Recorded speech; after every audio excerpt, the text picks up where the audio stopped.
Salut, désolé de faire un audio à une heure pareille. Euh,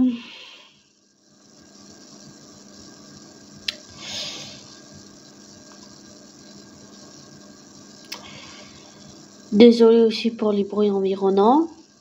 Et si je baille et tout et tout.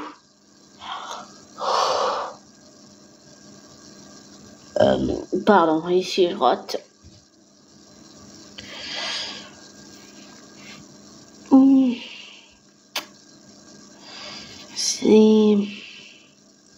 Je sais pas si c'est délicat, mais je voulais parler je viens de voir une vidéo sur Michael Jackson, fait par Bio, le biographe. La chaîne YouTube s'appelle Le Biographe. Et j'aime beaucoup ces vidéos et j'avais déjà vu pas mal d'interviews. J'ai aussi des CD, j'ai plein de choses de Michael Jackson, mais j'ai tellement pas fait de trucs que il faudrait que je remette un peu tout ça en ordre. C'est un peu le bordel en ce moment. Mais j'ai des CD, j'ai vraiment plein de choses sur Michael Jackson. Et puis j'ai aussi regardé sur YouTube beaucoup de ses interviews, vraiment beaucoup. Et pour ces histoires d'accusations, à l'époque, dans les années 2000, j'ai pas vraiment suivi ça, mais c'est que, on va dire, des années après que j'ai compris sur le plan psychologique et émotionnel ce que ça lui a fait, lui, en tant qu'être humain. Et on va parler là juste uniquement en tant qu'être humain, en tant que monsieur, madame, tout le monde, avec ses travers, ses défauts, ses qualités. Eh bien, je pense que c'est toutes ces histoires de procès, d'accusations, tout ça. Et aussi, j'avais aussi entendu un enregistrement du père d'Evan Chandler qui disait « Je vais lui demander ce que je veux ». Enfin, je sais pas, ça sous-entendait des grosses sommes d'argent et tout. Et en fait, c'est en écoutant cet enregistrement que j'ai compris que Michael s'était fait, enfin, je l'ai compris comme ça. Après, on a chacun son interprétation de l'affaire, mais j'ai compris que c'était comme ça que Michael s'était fait piéger, en fait. J'avais aussi entendu dire que le FBI avait trouvé des trucs de pornographie, de choses comme ça, mais on sait même pas si c'est vrai. Donc, voilà. Et puis, je pense qu'au niveau psychologique et émotionnel, le ressenti intuitif que j'ai, c'est qu'en fait, ça l'a détruit. Mais ça l'a détruit à un niveau mental, physique, à tel point que les problèmes de santé qu'il avait, tous les addictions de médicaments, les antalgiques, tout ça, la chirurgie, tout. En fait, tous les problèmes qu'il a eu, ça s'est répercuté sur son corps. Et puis, ça s'est répercuté dans son mental, dans sa psychologie, dans son émotionnel, dans le rapport aux adultes aussi. Et puis aussi, il y a eu tous ces trucs avec Martin Bashir, là, qui a fait beaucoup de choses. Je me rappelle, j'avais vu dans un documentaire sur YouTube, je sais plus où. En fait, j'avais entendu que il était convenu que Martin Bashir avait, ce qu'il a fait, en fait, c'est qu'il a produit des faux documents à Diana pour lui faire dire des choses qu'elle cachait et tout, à propos de la famille royale. C'est comme ça qu'il y a eu l'interview scandaleuse et tout, qu'il y a eu tout ça. Et je pense que Diana était malheureuse. J'avais aussi regardé plein d'interviews sur Michael où ils expliquaient que tous les deux, ils passaient des longues heures au téléphone à parler des paparazzi, du fait d'être pourchassé, de jamais être tranquille et tout. Mais j'avais aussi beaucoup regardé d'interviews de Michael. Et c'est vrai que c'est toujours lassant quand on te pose toujours les mêmes questions, mentalement, émotionnellement, psychologiquement et même physiquement, ça devient fatigant, très très fatigant. Et les gens croyaient qu'il était mort riche, mais en fait, il est mort avec tellement de dettes que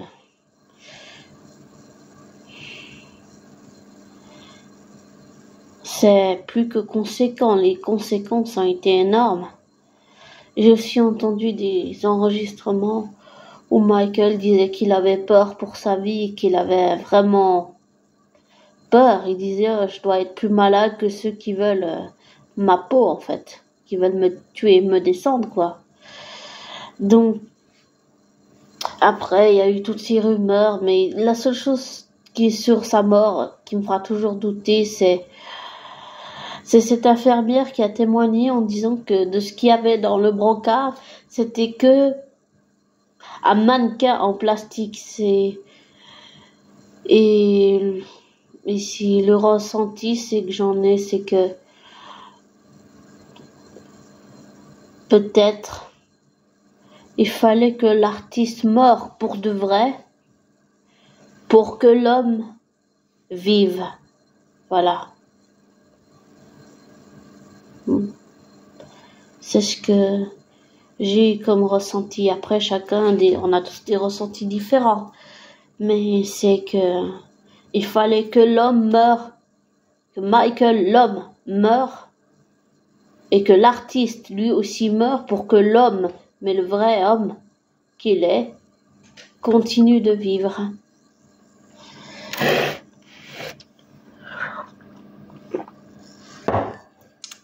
Et cette vidéo était pas facile à regarder.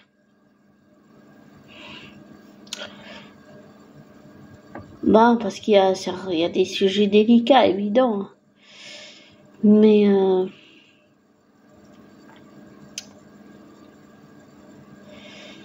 ça rappelle que personne n'est à l'abri de choses qui peuvent détruire une vie entière. Et désolé pour le dérangement, mais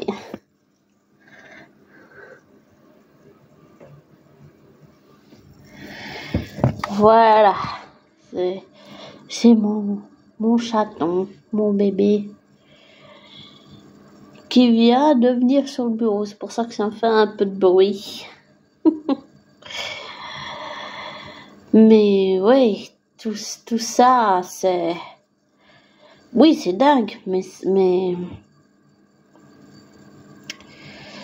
je pense que sur le plan émotionnel, on s'imagine pas tout ce qu'il a dû souffrir, à tel point que ça s'est répercuté et qu'il a eu des problèmes de santé, des inflammations, qu'il n'arrivait pas à dormir, qu'il faisait des insomnies. J'ai déjà fait des insomnies. T'arrives pas à dormir. T'as juste envie, c'est dormir. Et je sais pas si c'est un rapport, mais ça m'a fait penser douloureusement à la tentative de suicide que Dalida a fini par, si je peux dire délicatement, réussir. Parce qu'elle voulait rejoindre son Luigi Tenco. Là, c'est pas la même chose, mais me rappelle que ça m'a quand même fait un choc assez profond. Je l'ai pas connu dans la vraie vie, mais je sais pas, ce jour-là, quand j'ai su sa mort, j'arrêtais pas de pleurer, je pleurais sans pouvoir m'arrêter. Donc, 2 minutes.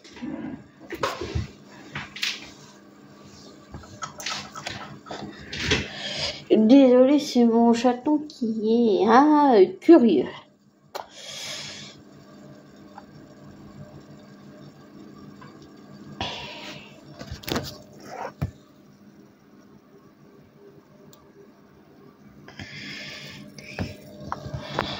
Voilà.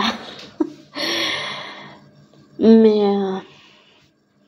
c'est vrai que les expériences qu'on vit et les expériences des autres, des fois, ça nous donne souvent à réfléchir. Et puis, je sais que ça n'a aucun rapport, mais ça m'a fait penser à Tom Hiddleston. Et c'est vrai que depuis que je suis Thomas Hiddleston, m'a fait travailler beaucoup de choses, l'ouverture, l'émotionnel, la colère, plein d'émotions, j'ai envie de dire, que tu as, mais qui sont, j'appellerais ça, des émotions cachées, qui finissent par exploser, en fait. Et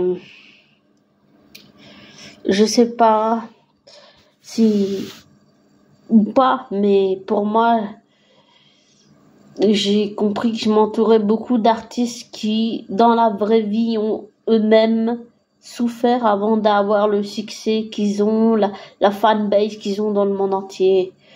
Et en fait, en écoutant les interviews de Thomas Hiddleston et en voyant là ce que j'ai vu, le biographe,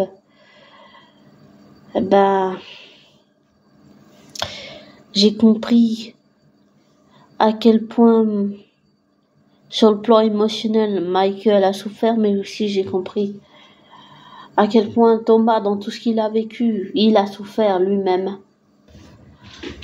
Donc, 2 minutes. Arrête, Hugo.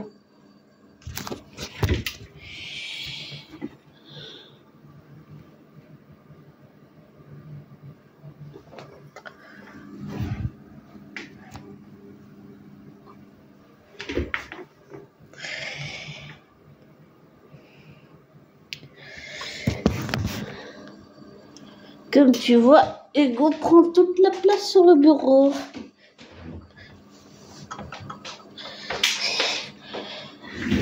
Et j'aime beaucoup Hugo à la folie, mais il devrait savoir qu'il y a une part de bureau pour moi et qu'il n'est pas tout à lui ce bureau. N'est-ce pas?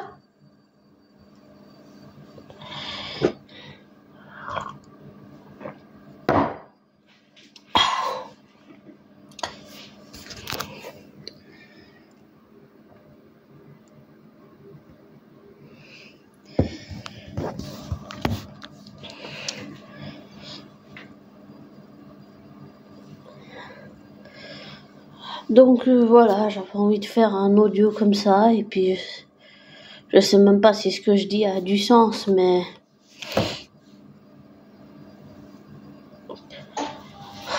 tout ça, ça donne à réfléchir, oui. Beaucoup. Ça montre que la personne est à l'abri de souffrances émotionnelles qui peuvent détruire physiquement et qui peuvent détruire pas seulement des années de réputation, mais pas seulement une carrière, mais toute une vie. Et on se rend pas compte psychologiquement ce que ça peut faire à une personne. Donc,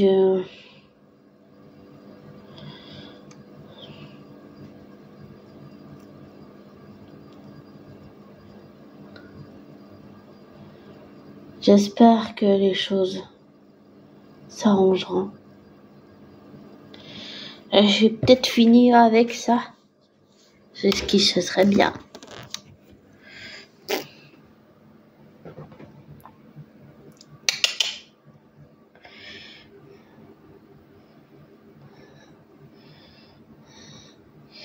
Voyez, comme c'est un bon pacha.